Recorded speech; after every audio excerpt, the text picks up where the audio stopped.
Gente, primeira coisa é a diferença entre números primos e compostos. Isso é conceito. E o conceito a gente precisa se apropriar. Os números primos têm como únicos divisores eles mesmos e a unidade, o número 1. Então, o que é um número primo? É aquele que tem somente dois divisores, o 1 e ele mesmo. O primo tem só dois divisores, o 1 e ele mesmo. E aqui já acabou a brincadeira. Cadê o...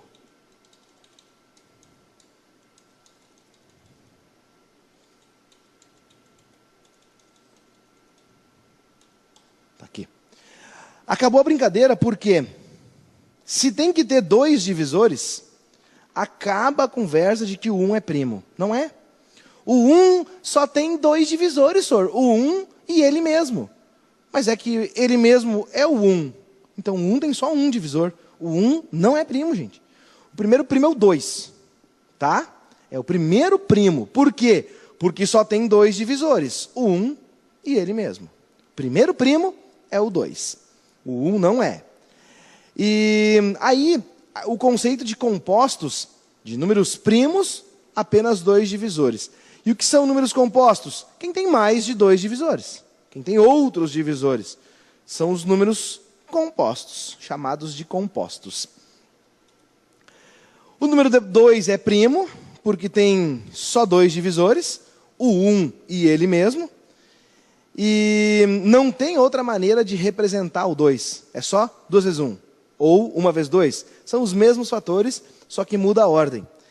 E peço destaque aqui no slide, para vocês entenderem. Isso aqui, cara, é uma informação que assim, quando a gente está estudando, olhando, conversando, parece, ai meu Deus, é claro. Só que às vezes tu está no meio de uma situação, no meio de um problema, no meio de um cálculo, e tu tem que lembrar disso, e às vezes passa batido. Então não deixem essa informação ficar guardada no bolso de vocês. Pega essa informação e fica com ela na mão o tempo todo. O 2 é o único número par e primo. O único primo par é o 2. É o único primo par.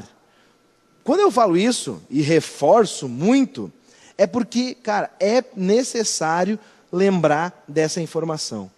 O 2 é o único primo par. Eu estou dando uma enrolada enquanto vocês copiam essa informação.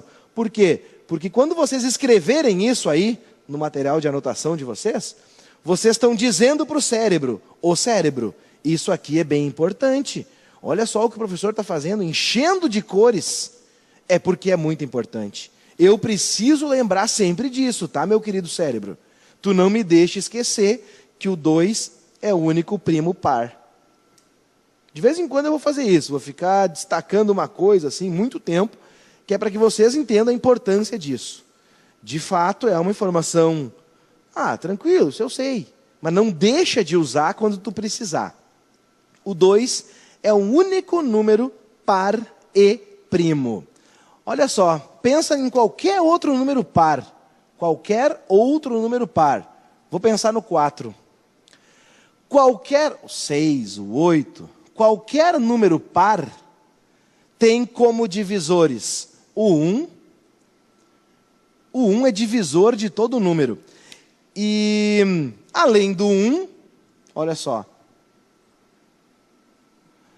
Todos os números pares têm um divisor muito famoso, que é o 2. Olha só. O 2 é divisor de todos os pares. Então, todos os pares vão ter o número 1 como divisor, vão ter o número 2 como divisor e vão ter o próprio número, porque o próprio número é divisor de si. Então, o 4, olha só, divisores do 4, o 1, o 2 e o 4, são os divisores de 4. Olha o 2 aqui. Todos os pares são divisíveis por 2. Ser par é ser divisível por 2. Então, como é que eu vou ter um número primo e par? Só o 2. Por quê? Os divisores do 2, o 1 e o próprio 2. Então, a consequência do conceito de par tira do conjunto dos números primos todos os pares. O único par é o 2. Quase todos os pares saem. O único par primo é o 2. O único par primo é o 2. O único primo par é o número 2. Agora, a gente vai ver alguns exemplos. O número 13 é primo porque só tem divisores, 2 divisores. O 1 e o próprio 13. A gente, quando está falando de primo, tem uma questão importante, né? De escrever 13 vezes 1. Essa escrita, a gente já vai ver bem a importância dela. É um teorema bem importante na matemática, que ilustra bem essa parte, que está bem relacionada com os números primos. Olha a diferença, por exemplo, do 8. O 8 eu posso escrever 1 vezes 8, eu posso escrever 2 vezes 4, já tenho 2 maneiras de representar o 8. Os números primos a gente não tem 2 maneiras. A gente pega o primo, por exemplo, o 2, é 1 vezes 2. Ah, mas eu posso escrever 2 vezes 1, professor. Isso aqui, gente, é a mesma coisa, tá? 1 vezes 2 e 2 vezes 1 a gente considera a mesma coisa. Por quê? Porque tu está usando os mesmos algarismos para representar esse cara. Tu está usando o 1 e o 2. Aqui tu está usando o 1 e o 2. Aqui não. Aqui tu está usando o 1 e o 8. Tu está usando o 2 e o 4. Então, por isso que a gente fica atento a essa questão de trocar os 2 de lugar. O exemplo do 6. O 6 não é primo. Claro, é par. Então, todos os números pares não são primos, menos o 2. Ah, mas então, se o número é ímpar, ele é primo? Não. Olha o 9. O 9 é ímpar. Tu pode escrever 1 vezes 9, mas tu pode escrever 3 vezes 3. Então, tem 2 maneiras de representar o 9. Se tem 2 maneiras, bom, não é um número primo. Aí a pergunta que faz o crivo ficar famoso. Como averiguar se um número é composto?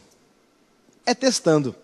Tu vai pegar um número, se alguém te perguntar, o número 7.483 é primo? Tu vai ter que testar. Tu vai tentar dividir ele por 2. No caso não é porque não é par, né? Mas tu vai tentar dividir por 2. Se tu fizer a divisão e o resto der 0, se o resto da divisão por 2 der 0, ele não é primo. E vai tentando, por 2, por 3, por 4, por 5, por 6, por 7, vai tentando dividir até chegar, né, à conclusão de que ele é primo. Se der uma divisão exata, ele é um número composto. Como assim composto, professor? Vou pegar um númerozinho menor, tá? O 10. Vou dividir 10 por 5. Dá para dividir por 2. 2 vezes 5 menos 10 dá 0. O que significa isso? Que 10 pode ser escrito como 2 vezes 5. Então, o 10 não é primo. É composto. O 2 é divisor de 10 e o 5 é divisor de 10. Aí uma curiosidade. Já vamos indo para o slide aqui que eu vou mostrar para vocês o crivo agora. Em janeiro de 2013 foi divulgado o maior número primo já calculado. Tem 17.425.170 dígitos, que se fosse escrito por extenso, ocuparia 3.400 páginas impressas com 5.000 caracteres cada. É o número 2 elevado àquele catatal de numerão ali, menos 1. Foi descoberto por Curtis Cooper. Baita curiosidade, hein? Não sei como vocês viveram até hoje sem saber isso. Mas, se bem que começou em 2013, então 5 aninhos aí sem ter essa informação. Adiante. Quero mostrar para vocês o crivo. Está aqui. Aqui era mais um exemplo, tá? Eu vou direto para o crivo de Eratóstenes. Criado pelo matemático, geógrafo e astrônomo grego, Eratóstenes. Ele morreu em 194 a.C.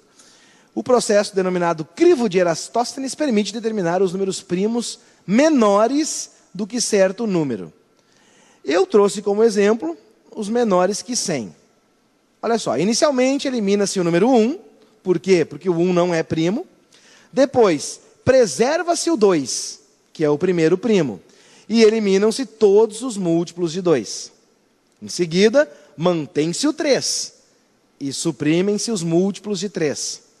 E assim vai fazendo com todos os primos que a gente conhece. Os números que sobrarem são os primos até o número 100. Cara, falando assim é meio mandrake o negócio, né? Eu resolvi fazer com vocês o processo para vocês entenderem. Primeiro, elimina-se o número 1. Está aqui. Vou tentar eliminar o número 1. Depois, preserva-se o 2, eliminando-se todos os múltiplos de 2. Então, ó, eu vou deixar o 2 aqui, eu vou circular os primos, né? E vou eliminar todos os múltiplos de 2. Múltiplos de 2, mais conhecido por par. Então, eu vou eliminar todos os pares. Aqui tem os pares, que eu estou eliminando um monte já, estão vendo? Por que eu estou eliminando? Porque eles não são primos. Por quê? Porque são múltiplos de 2, ou seja, o 2 é divisor de todos os pares. Vou eliminar isso aqui tudo. Ó. Olha como tem gente que está saindo já do crivo. Esses todos aqui eu vou eliminar, que são pares. O número par, gente, só para lembrar, né? É aquele número que termina com um algarismo par. Um número que termina com um algarismo par. Lembra no primeiro encontro que eu falava da diferença de número e algarismo? Aí as pessoas ficavam pensando, mas para que ele está falando isso? Para que vocês entendam melhor o nosso papo. Vou repetir. O que é um número par? Número par é aquele que termina com um algarismo par. Saem todos esses aqui. O próximo primo é o 3. E aí eu vou eliminar todos os múltiplos de 3. Agora eu tenho que pensar um pouquinho. Múltiplo de 3 é o número cuja soma dos algarismos é múltiplo de 3. Então o 9 é 5 mais 1 dá 6. Elimina. Vocês podem me ajudar, tá? Porque agora eu posso, como eu estou aqui falando ao vivo, posso ficar nervoso e pular algum múltiplo de 3. Preciso da ajuda de vocês todos. O 21, 2 mais 1 dá 3. 27, 2 mais 7 dá 9. 33, 3 mais 3 dá 6. 39, que a soma dá 12. 45, que a soma dá 9.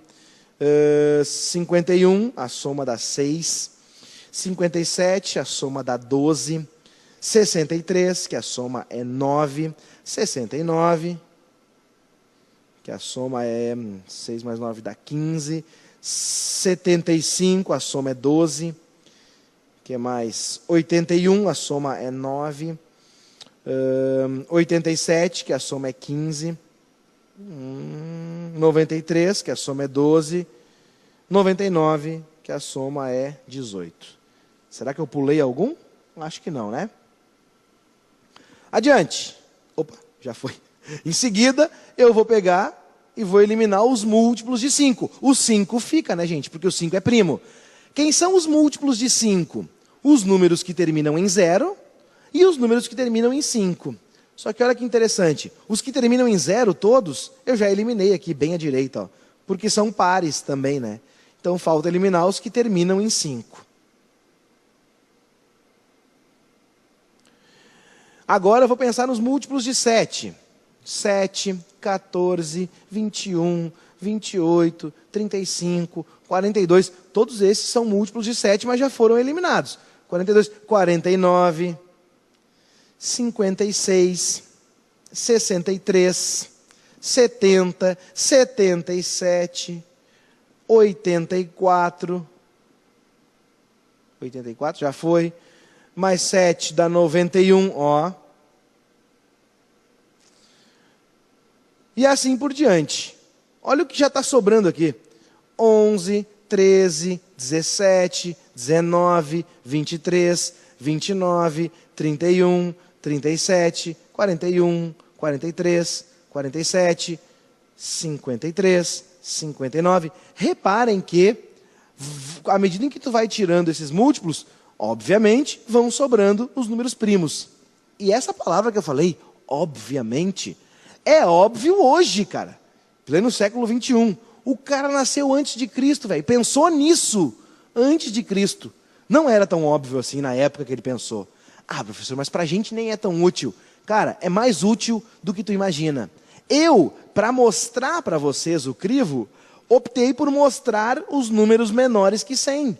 Mas dificilmente, em alguma situação, a gente vai precisar saber tantos primos assim.